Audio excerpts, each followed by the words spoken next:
Meski baru hari pertama buka setelah libur panjang Hari Raya Idul Fitri, namun layanan kependudukan di Sdukcapil Kota Palembang tidak terjadi lonjakan antrian, lantaran layanan kependudukan sudah dapat diurus melalui web Lambidaro.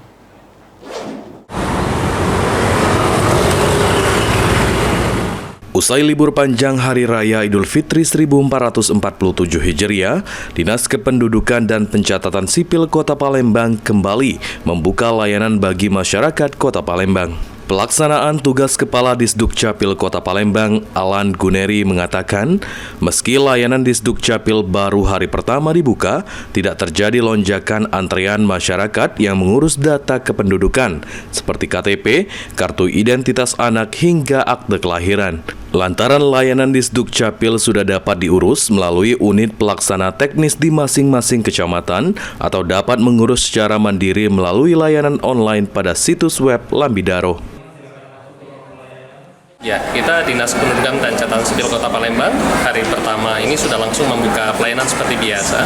Jadi kembali aktif normal di seluruh UPT, kita juga di seluruh kantor kecamatan juga sudah buka seperti biasa. Dan masyarakat alhamdulillah sangat antusias melakukan pelayanan di administrasi kependudukan. Salah satu warga, Redi Arma, mengatakan dirinya sengaja mengurus KTP yang rusak di Disdukcapil Kota Palembang meski baru usai libur Lebaran Idul Fitri. Namun layanan kependudukan cukup baik dan relatif cepat. Apa yang kita urus di sini tadi? KTP rusak. Untuk kita nunggu emang dari pas libur kemarin apa Cak? Memang sudah Lebaran langsung urus ke sini. Untuk pelayanannya sendiri seperti apa Kak?